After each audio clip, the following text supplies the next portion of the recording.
Good morning, League. You knew I wasn't going to let you go a week without a video. Not on Birds Watch. I got a late day at work today, so I'm going to get to this video real quick. First, I'll tackle the Smackboard comment that the trade was under review.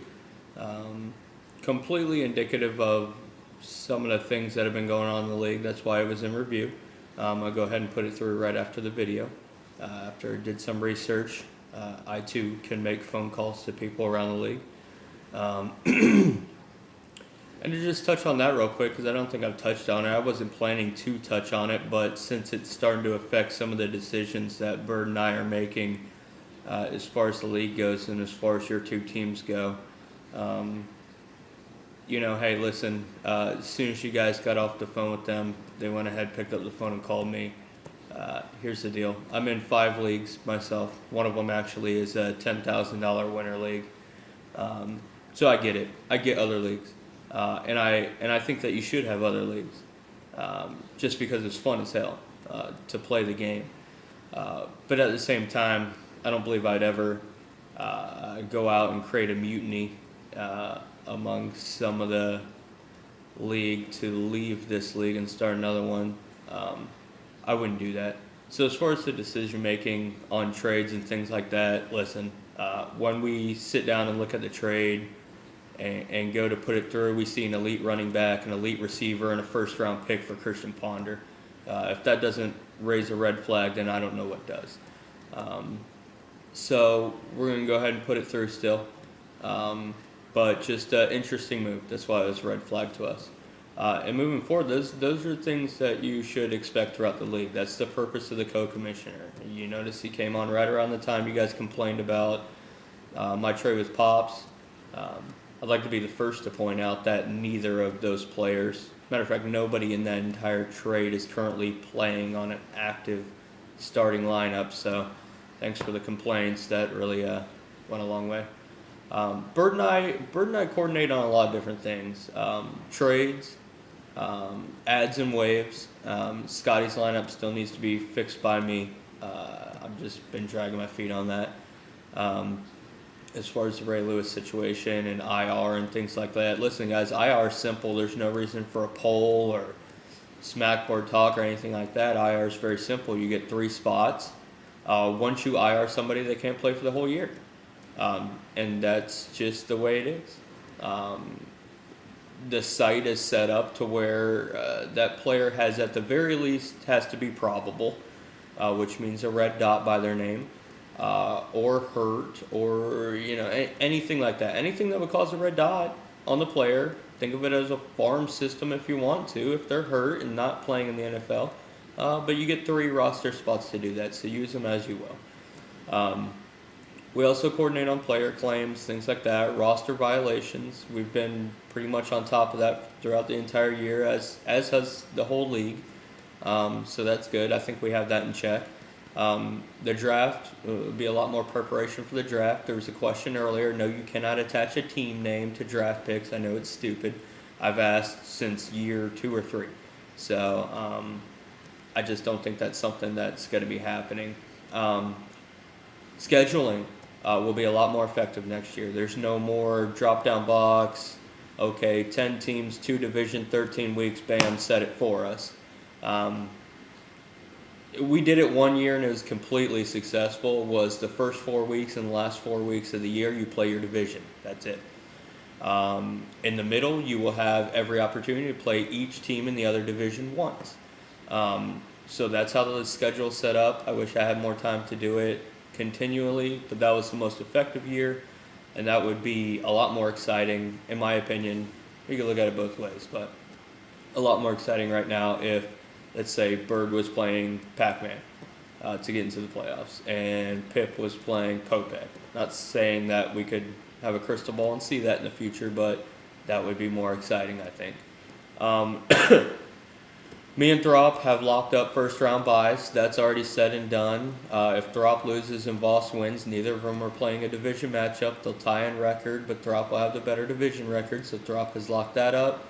And my 3-game lead in the South has locked up first-round buys. So congratulations to myself, my co-commissioners, or my co-managers, Christian and Pops. Congratulations to us. Congratulations to Throp, who weathered the injury storm finally this year and got those first round buys. North playoff push, well documented. Doesn't need to really say much. It's a lot easier this week, actually. All teams are tied. If Bird wins, he's in. If Bird loses and Pac-Man wins, he's in. And Scotty needs Pac-Man and Bird to lose. So that's just how it shakes out in the North. Poe versus Pip. Ridiculous. These guys just, neither of them want to take it, I guess. Looks like Popek with the trade is solidifying that he doesn't have to start Charlie Batch to get in the playoffs. So that part of the trade was smart, I suppose. And we'll see how that shakes out there. So Gloucester's locked up a playoff spot. Voss has locked up a playoff spot. We're just waiting for those last teams in each division.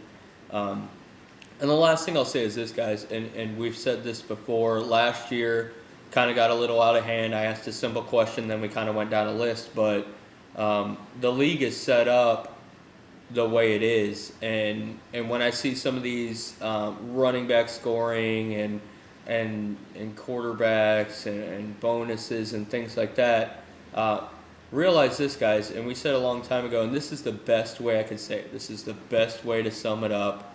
I don't know how else to say it, but it is your responsibility and your team's responsibility to adapt to the league. It should not and will not be the league's responsibility to adapt to certain teams in our league.